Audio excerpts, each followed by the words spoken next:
Levante la mano el que alguna vez se ha sentido preocupado o angustiado. Manos arriba, por favor. Todo el que dice, pastor, yo sé que es estar preocupado, sé que es sentir esa sensación de qué será lo que viene, de incertidumbre, de cómo se va a resolver este problema, de cómo voy a salir de esta dificultad. La preocupación es algo terrible. Pero lo que hoy te voy a enseñar no es un mensaje que el pastor Juanpa diseñó conforme a lo que él piensa. Hace unos días cruzamos la frontera del Antiguo Testamento y estamos ya en los mensajes del Nuevo Testamento. Usted sabe que yo predico en orden, pero esto que hoy le voy a enseñar es una cátedra del mismo Hijo de Dios.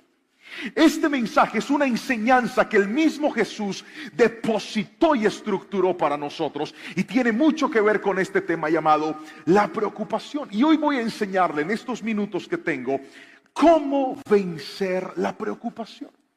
¿Qué hacer ante esta situación tan difícil que a algunos no los deja descansar, que a algunos no los deja dormir, que a algunos les ha quitado la paz? Es terrible la preocupación, porque usted está en todo el día, se va a trabajar, se va a estudiar, se va a sus quehaceres, pero la preocupación es capaz de tenerte en un lugar en el que no estás, porque aunque tu cuerpo está ahí, tu mente está en otra parte. La preocupación es tan terrible que una persona se acuesta a dormir, dizque a descansar, y aunque el cuerpo está cansado, el cerebro sigue prendido toda la noche diciendo pilas, pilas, pilas, hay que hacer, cómo va a ser, de qué manera se va a resolver. Y me encontré en esta palabra algo poderoso, porque hoy vamos a aprender según Cristo cómo se vence la preocupación. Si está listo para aprenderlo, por favor levánteme la manito derecha y gríteme un fuerte amén en esta noche. Pero vamos a la palabra. Mateo capítulo 6, versículo 25 al 34. Es la base estructural en la cual me voy a centrar para enseñarle esto. Mateo 6, versículo 25 al 34. Leamos juntos la palabra del Señor. Por eso les digo que no se preocupen por la vida diaria, si tendrán suficiente alimento o bebida, o suficiente ropa para vestirse. ¿Acaso no es la vida más que la comida y el cuerpo más que la ropa?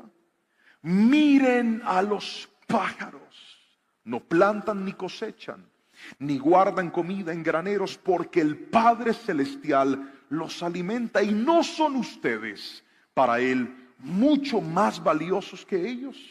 ¿Acaso con todas sus preocupaciones pueden añadir un solo momento a su vida? ¿Y por qué preocuparse por la ropa? Miren cómo crecen los lirios del campo.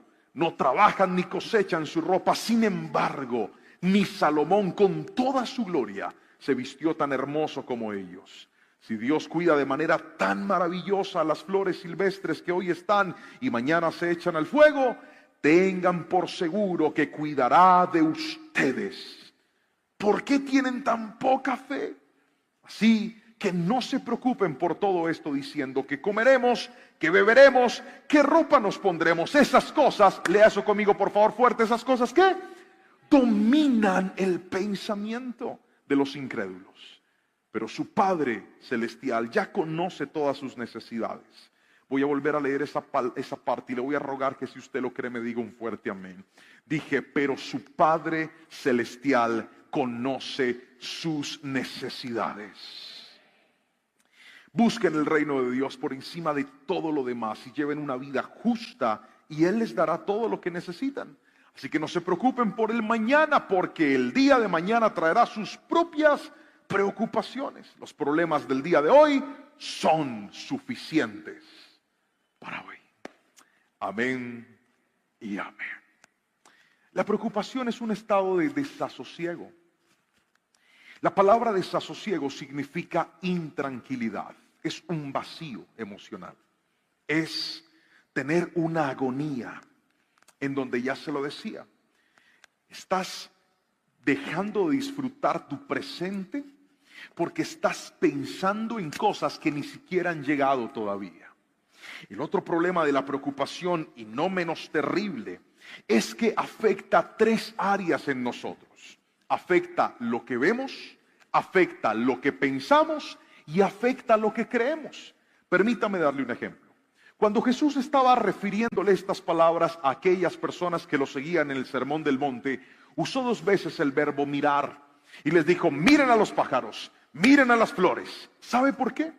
Porque a veces nosotros en la preocupación lo que hacemos es enfocarnos en nuestros problemas y dejar de enfocarnos en nuestras bendiciones. Una persona preocupada empieza a angustiarse por cosas que incluso no tiene y deja de agradecer por lo que sí tiene.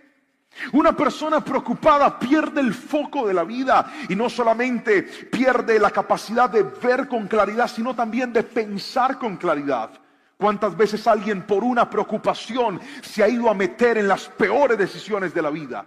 Gente preocupada se ha ido a meter con prestamistas a altos intereses, tomando las peores decisiones de su vida. ¿Sabe por qué? Porque estaban preocupados. Porque la preocupación te dice: tienes que resolver ya, tienes que hacer lo que sea, como sea, cuando sea, vete. Te empuja a tomar decisiones que en un momento de tranquilidad jamás tomarías. Por eso es tan peligrosa la preocupación. Pero no solamente afecta a lo que pensamos, también afecta a lo que creemos. ¿Por qué razón? Míreme a los ojos. ¿Cuántos nos hemos preocupado alguna vez en la vida? Grítenme en amén, por favor. Yo no he visto la primera persona que ante la preocupación se preocupe por algo bueno. Cosas como estas: estoy tan preocupado. ¿Por qué? Porque estoy a punto de que me llegue una gran bendición y no sé cómo administrarla. No.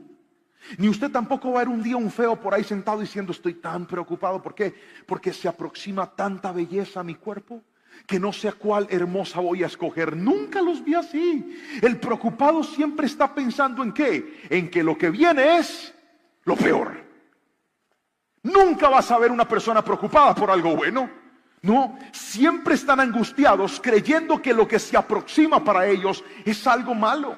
Y entonces siempre cuando toca la puerta de nuestra vida un problema, una enfermedad, un diagnóstico, un dictamen médico, la preocupación nos asalta haciéndonos ver lo malo, pensar lo malo y creer lo malo. Y eso es lo que hoy voy a desactivar de tu mente por la palabra en el nombre de Jesús.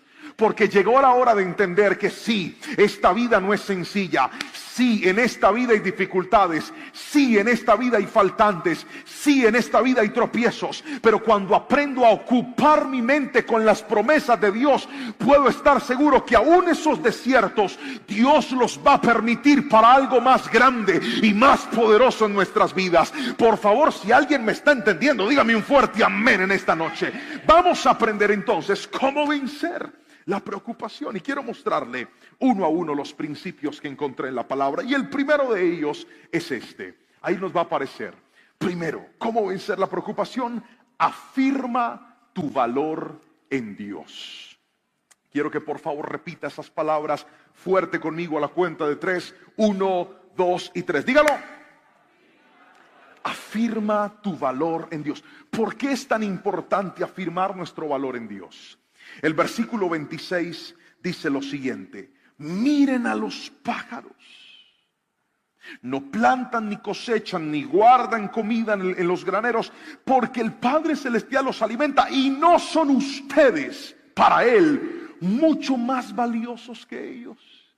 Una de las razones por las cuales mucha gente entra en preocupación es porque necesitan reconciliarse con esta verdad. Y quiero que me mire a los ojos y la escuche y la entienda y la crea en su corazón. Dios te ama. Tu vida le importa a Dios.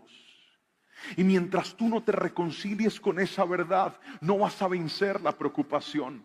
¿Cuántas personas no han entendido lo que Jesús dijo? Jesús les estaba diciendo: mire, si Dios sustenta su creación, ¿cómo vas a pensar que tu vida no es importante para Él? Pero es que cuántos de nosotros a veces lo hemos atravesado y hemos visto: pastor, es que yo veo que como que a estos sí les va bien, pero a mí no me va bien. Yo veo que a estos como que la gracia de Dios sí los alcanza, pero parece que a mí no. Yo veo que a estos como que las bendiciones los atrapan, pero a mí las bendiciones antes me empujan y me patean. Porque estamos siempre pensando que Dios ama más a otros que a nosotros. Pero yo quiero que escuches esto y te lleves tu mano a tu corazón y repitas lo que te voy a decir. Tú eres importante para Dios. Repítalo conmigo, diga: yo soy importante para Dios.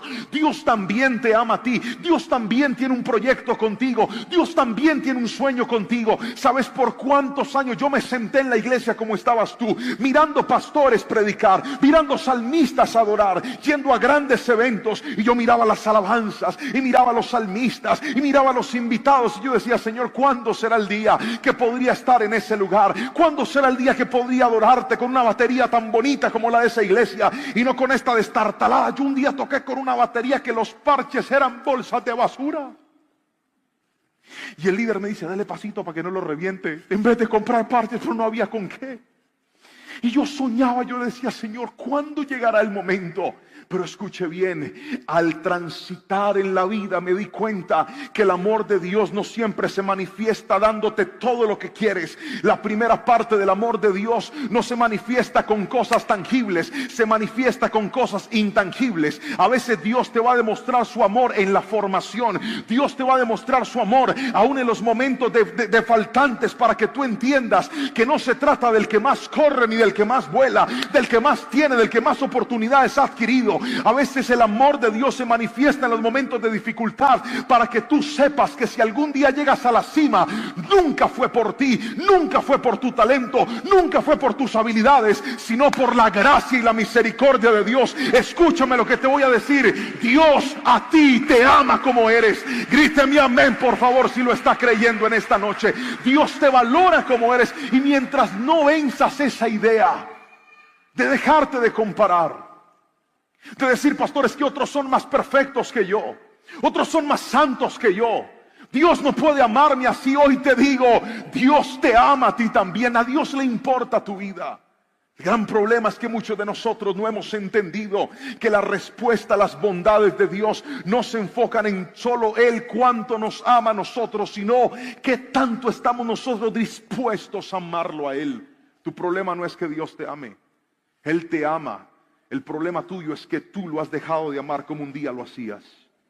¿Y sabes por qué? Porque dejaste que las heridas, los faltantes, las preocupaciones, las crisis te desconectaran de la presencia de Dios. Pero hoy quiero que afirmes este principio en tu alma y en tu vida. Vence la preocupación. Cuando vengan los problemas, en vez de estar diciendo: Señor, esto me va a destruir, Señor, esto me va a acabar, Señor, ¿de dónde voy a salir? Mejor levanta tus manos y dile: Señor, mi vida a ti te importa. Yo sé que tú no me vas a dejar caído para siempre. Yo sé que tú no me vas a dejar hundido para siempre. Yo sé que tú puedes hacer algo aún en medio de esta dificultad. ¿Sabes por qué? Porque Dios a ti te ama. Gríteme amén, por favor, y alabe su nombre si lo cree en esta noche. Afirma tu identidad en Dios. Afírmala. Hay momentos donde esas pérdidas son el mejor escenario para afirmar nuestra identidad en Dios. Recuerdo la historia de Moisés. Moisés tuvo que atravesar una gran pérdida para poder encontrar el amor de Dios. Porque a veces es en nuestros más grandes vacíos, en nuestras más grandes tragedias, donde se silencian las voces de todos los que prometieron nunca dejarte, para que te encuentres con la voz del que verdaderamente nunca te dejó, que es Dios. ¿Cuántas veces el hombre nos ha fallado? El hombre se equivocó, el hombre te dejó solo, el hombre que te dijo que te iba a apoyar no te apoyó, el hombre que dijo estaré hasta la muerte se fue en el primer problema. Pero a veces Dios permite eso para que aprendamos que Él nos ama a nosotros. Cuando Moisés perdió todo, cuando mató a aquel egipcio, cuando se fue a vivir a la tierra de su suegro, cuando estaba en esta región y en esta población criando ovejas que no eran sus propias ovejas, trabajando para su suegro, ni siquiera tenía un sustento. Ahí Dios apareció y le dijo: Moisés, voy a hacer algo grande contigo. Y en ese momento ni siquiera Moisés se lo creía, pero ahí estaba el amor de Dios, dándole misericordia a un hombre que se había equivocado, dándole una oportunidad a un hombre que había fallado. ¿Sabe por qué? Porque a veces Dios nos manifiesta su amor en esos instantes, cuando has perdido todo y te dice: aunque perdiste todo, aunque a los ojos del mundo ya no eres nadie, para Cristo tú vales, para Cristo tú eres importante, para Cristo tú eres valioso. Por eso deja de preocuparte por tu futuro y mejor entrégale lo que tienes y lo que te queda al Señor, y puedes estar completamente seguro que aunque sea pequeño, Dios va a multiplicar todo lo que ha puesto en tus manos, porque Él te ama con amor eterno. Por eso dile gracias a Cristo. en esta preciosa noche. Pero quiero mostrarte lo segundo que hay que hacer para vencer la preocupación, y es: aumenta tu fe. Jesús, dentro de sus palabras, no solamente les pide a ellos que se comparen con los pájaros, que se comparen con los lirios del campo, sino que también los cuestiona y les dice: ¿por qué tienen tan poca fe? Y ese versículo me indica y me explica y me habla de la necesidad de que los niveles de fe tienen que aumentar. Mientras tu fe sea una fe pequeña, tu preocupación será una preocupación grande. Es inversamente proporcional. Cuanto más fe tengas, menos preocupación tendrás. Cuanto más preocupación tengas, menos fe vas a tener. Por lo tanto, si quieres minimizar el impacto de la preocupación en tu vida, tienes que hacer que tu fe crezca. La pregunta es: pastor, ¿cómo crece la fe? ¿Cómo hago que la fe aumente? Pues bien, encontré 3 cosas en la palabra que nos ayudan a que la fe aumente. Lo primero es: la fe aumenta cuando lees la palabra de Dios. ¿Puede repetirlo conmigo, por favor? Diga: la fe aumenta. Fuerte, diga: la fe aumenta cuando leo la palabra de Dios. ¿Por qué? Lo dice Romanos capítulo 10, versículo 17. Voy a pedirle a los muchachos que me ayuden con ese texto. Dice: así que la fe viene como resultado de oír el mensaje, y el mensaje que se oye es la palabra de Cristo. Míreme a los ojos y respóndame esta pregunta: ¿cuántas veces habíamos llegado a la iglesia desanimados, preocupados, angustiados, pero una predicación, un mensaje de la palabra fue suficiente para levantarnos otra vez? ¿Sabe por qué esta generación vive tan angustiada, tan deprimida, tan afanada? Porque esta generación no pasa tiempo en la palabra del Señor. Esta generación no ha desarrollado un amor y una convicción por la palabra. En estos días una persona en TikTok me escribió y me dijo: mira ese predicador que ni usa la Biblia. Lo que pasa es que aquella muchacha es ciega, porque no se ha dado cuenta que este pastor tiene una Biblia desbaratada, vuelta a nada, que no tiene una página que no esté rayada. No hay una hoja de mi Biblia que no esté leída. No hay una hoja de mi Biblia que... Mire, está desbaratada. Estos días se me despegó toda y yo la pegué. Yo mismo la pegué. Saqué Colbón de Jerónimo. Y con mucho amor. Ve, aquí tengo me resigno. No la voy a botar. Esta no tengo forma de pegarla, pero aquí está todavía. Y en estos días le dije a Jerónimo: el día que yo no esté, quiero que esta Biblia sea tuya. Y vayas y prediques la palabra de Dios con ella. ¿Sabes? Está vuelta a nada. Pero usted no sabe cuánto amo este libro. Usted no sabe cuántas veces la palabra ha levantado mi vida y mi corazón. Usted no sabe cuántas predicaciones que usted algún día escuchó primero me quebraron el alma a mí en mi tiempo con Dios. El día que yo aprendí a amar la palabra de Dios, ese día aprendí a ver milagros en mi vida. La Biblia no es un libro más. La Biblia no es un libro de historia. La Biblia no es un libro que pasó de moda. La Biblia es la bendita palabra del Señor. Cielo y tierra puede pasar, pero su palabra nunca va a pasar. ¿Quieres que tu fe crezca? Enamórate de la palabra del Señor. ¿Quieres que tu fe se avive? Enamórate de la palabra del Señor. Saca la Biblia de donde la tienes y dile: Señor, voy a empezar a leerla otra vez. Voy a empezar a refugiarme en la palabra del Señor. Esta generación se contamina con las redes, se contamina con los documentales, se contamina con Netflix, se contamina de películas, y por eso la mente la tienen revolucionada. Pero la palabra del Señor limpia el alma. La palabra del Señor clarifica la mente. La palabra de Dios aumenta nuestra fe. Por eso se levante quien se levante. Cuando atesoras la palabra del Señor, tendrás en tu boca una espada que va a traspasar el alma de aquellos que lo escuchen. Pero tienes que enamorarte de la Biblia. Tienes que enamorarte de la palabra del Señor. Alguien tiene que decirme amén. Usted no sabe cuánto me alegra escuchar testimonios de muchachos que me dicen: pastor, estoy leyendo la Biblia, estoy entendiendo la palabra. Esas son las vidas que cambian, los que saben que la Biblia no es un artículo del predicador, es un arma que Dios nos entregó para cambiarnos la vida a nosotros también. Ame la palabra. En los Estados Unidos, una universidad hizo una investigación con 40,000 voluntarios.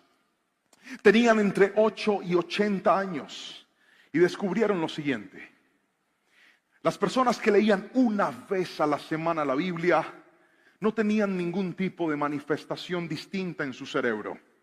Estas son las personas que llegaban a la iglesia y leían la palabra porque el predicador o el pastor los invitaba a leerla.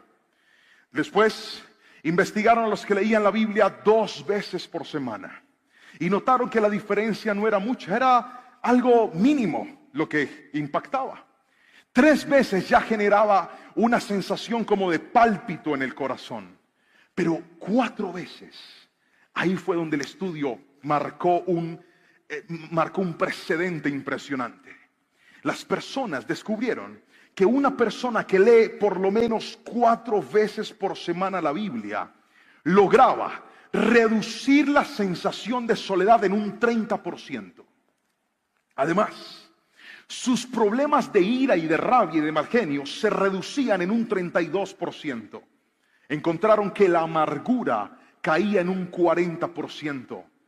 Los que tenían dependencia al alcohol lograban vencerlo en un 57%.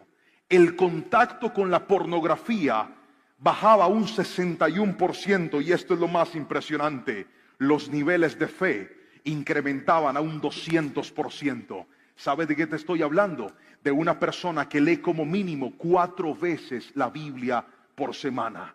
Yo no me logro imaginar qué sucedería si tú, así como te bañas, te cepillas, vas al baño, te echas champú, te cepillas los dientes y comes todos los días, aprendes a amar a Dios y a su palabra y decir: voy a sacar todos los días al menos un ratito para leer la palabra del Señor. Muchachos, yo les voy a decir algo: conferencistas hay muchos, motivadores hay muchos, gente buena hay mucha, pero la bendita palabra del Señor es la única que puede cambiar esta generación. Amén. Atesorémosla, y usted se va a dar cuenta cómo su vida va a cambiar por completo, porque no es la palabra del hombre, es la misma palabra de Dios hablando a nuestra vida y a nuestros corazones. Levante sus manos y dígale: Señor, enséñame a amar tu palabra. Alguien que lo honre y lo exalte por eso. Él nos ha dado este tesoro.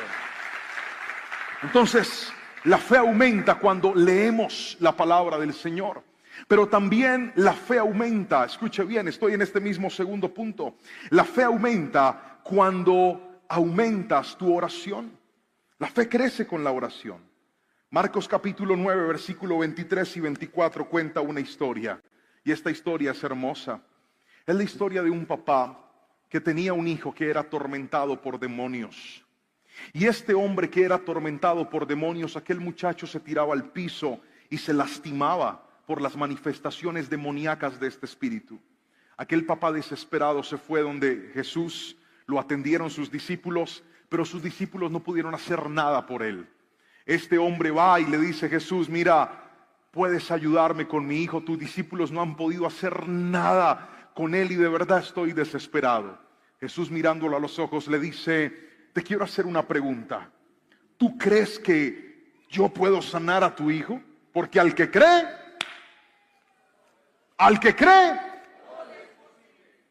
y aquí viene una oración sincera.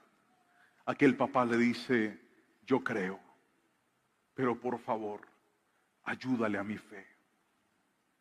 Otra vez: yo creo, pero ayúdame a creer más.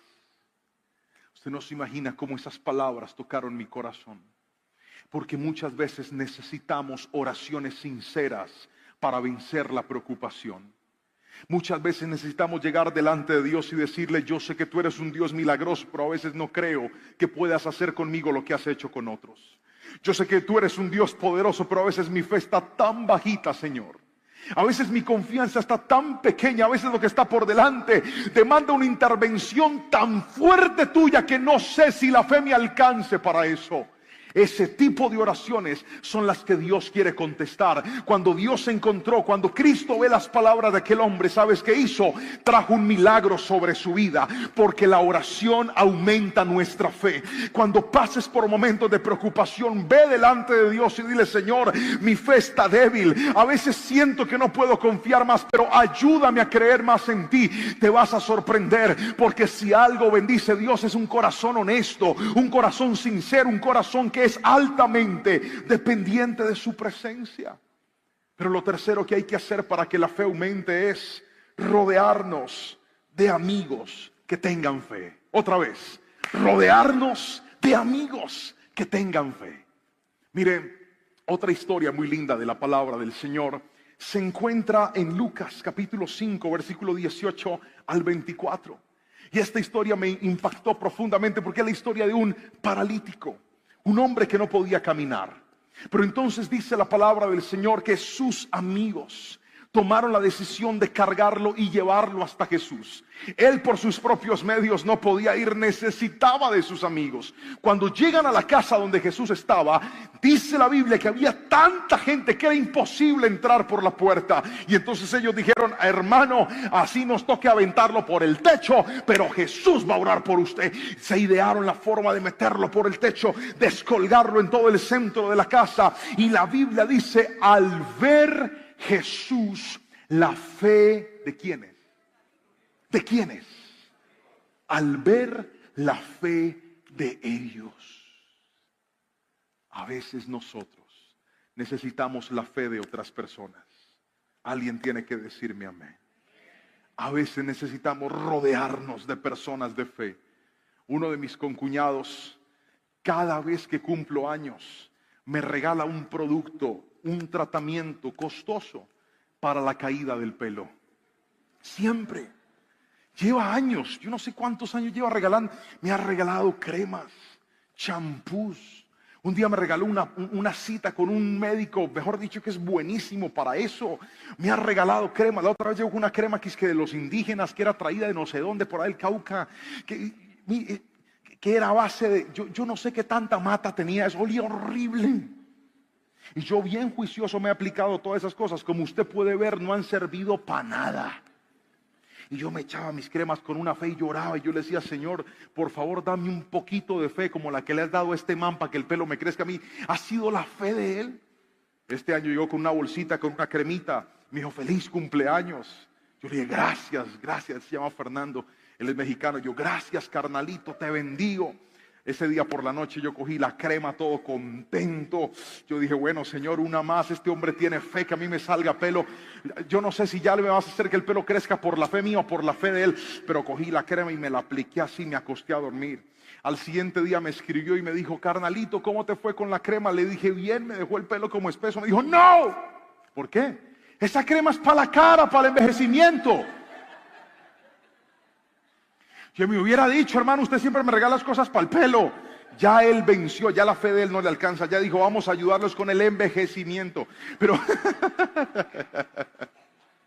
Pero quiero que escuche esto. A veces necesitamos la fe de otros. A veces necesitamos contarle nuestros problemas a una persona que tenga fe, que nos mire a los ojos y nos diga: usted no sabe cuál es el Dios en el que usted ha creído. Levántese y anímese en el nombre de Jesús, porque para Dios no hay nada imposible. A veces necesitamos rodearnos de gente que nos diga: tu hogar no se va a dañar, tu familia no se va a dañar, vas a sacar adelante esa carrera, alguien tiene que gritarme amén si me está entendiendo. Rodéate de gente que tenga fe.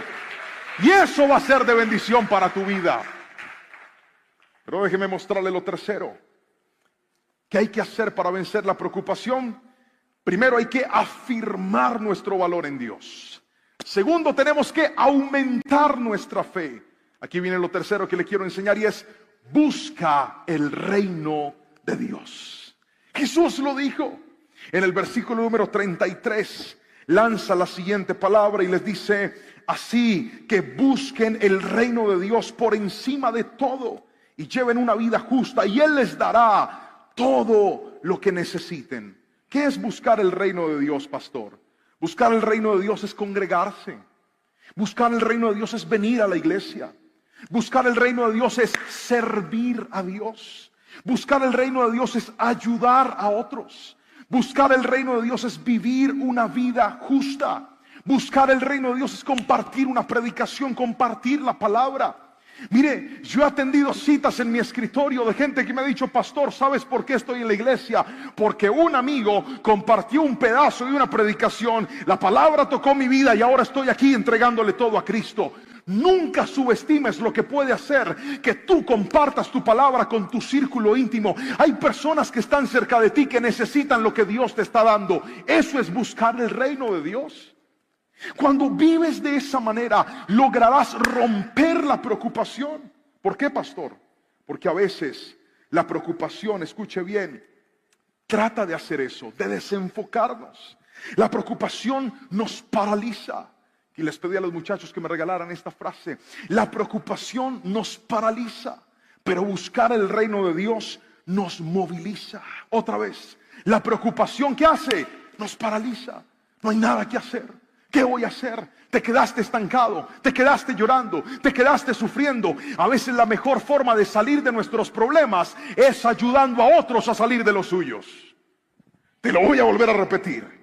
A veces la mejor forma de salir de nuestros problemas es ayudando a otros a salir de los suyos. Cuando tengas un problema que no sepas cómo resolver, sal de tu casa y ve y ayuda a otra persona. Ve y dale un poquito de lo que tú tienes. Ve y ayúdalo a vencer su preocupación. Y eso es buscar el reino de Dios. A veces la mejor forma de activar nuestros milagros es activando nosotros el milagro de alguien más. A veces la mejor forma de ver la mano poderosa de Dios es sacudiéndonos y entendiéndonos que Dios nos ha llamado no solamente una vida que recibe, sino también una vida que da. Pero esto es importante. ¿Cuántas veces una predicación venció la preocupación en nuestra vida?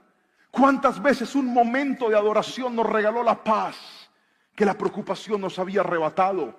Aprende a buscar el reino de Dios.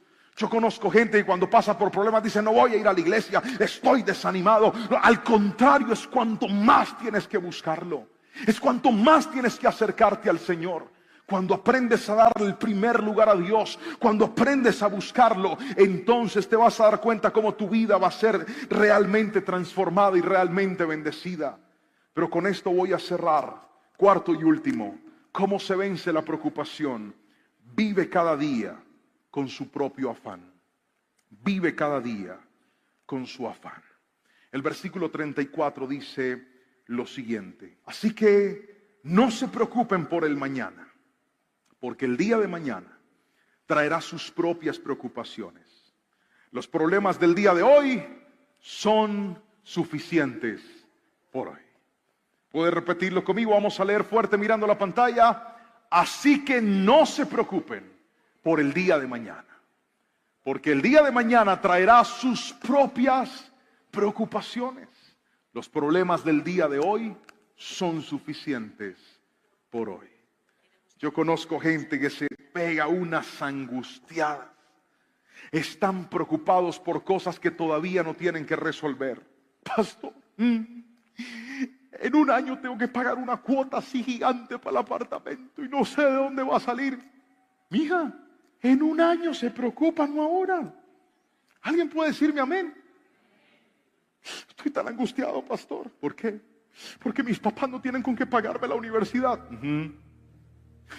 Yo estoy desesperado, pastor. Creo que todas las puertas se me van a cerrar. ¿Y cuándo sales del colegio? En 3 años, pastor. Hombre, termina las materias por ahora. Acabe con cálculo o con la profesora, con el que sea, pero acabe primero eso. ¿Alguien me está entendiendo? A veces preocuparse es ocupar la mente en cosas que todavía no deberíamos ocuparlas. Pastor, ¿y cómo voy a hacer cuando suceda esto? Hay cosas, y esto, si hay algo que quiero, si hay un rema de Dios que quiero que te lleves a tu casa hoy, es este que te voy a dar. Una persona preocupada suele ser una persona programada. Por eso se preocupan, porque no quieren que hayan cabos sueltos en su vida. Quieren saber cómo, cuándo y de qué manera se va a resolver el problema, porque somos programados. Queremos que las cosas funcionen bien. Entonces, una persona programada, cuando las cosas no le salen como lo espera, se angustia, se afana. Vamos a hacer una demostración. Mano arriba todo el que un día alguien le ha debido plata, dinero. Bien, ahora quiero que la deje arriba el que le dijeron: se lo pago tal día, pero no se lo pagaron. Bien. ¿Eso genera o no genera angustia? ¿Por qué genera angustia? Porque usted se había programado. Usted dijo: esa plata me llega ese día. Entonces, cuando esa plata llegue, yo pago esto, esto, esto y esto, o lo invierto en esto, o suplo esto. Pero al no llegar, se genera esa angustia y esa preocupación. Cuando una persona espera algo y ese algo no llega, se puede afanar. Cuando una persona espera algo y ese algo no llega a tiempo, se puede desesperar. Entonces Dios, para reducir los niveles de estrés, te da cosas inesperadas. ¿Sabe cuál es la bendición más grande de lo inesperado, don Ricardo? Que lo inesperado no te angustia. ¿Alguien me está escuchando? Lo inesperado no te angustia. Mire, en estos días llegó alguien y me dijo: pastor, tome esta bendición. Yo, ¡wow! Y yo no estaba desesperado diciendo: Señor, ¿será que esta bendición vaya? No, estaba tan tranquilo. Y cuando llegó la bendición, en lugar de generarme estrés y angustia, me generó alegría, porque así es lo inesperado. Cuando tú no estás esperando algo y llega, lo celebras. Yo no sé si alguien está entendiendo por dónde va el agua del río, pero quiero que escuches esto. Cuando aprendes a vivir cada día con sus afanes, cuando recuerdas que Dios te ama, que tu fe tiene que aumentarse, la mano de Dios se va a volver una mano de bendiciones inesperadas. Voy a volver a repetir eso. Va a ser una mano de bendiciones inesperadas.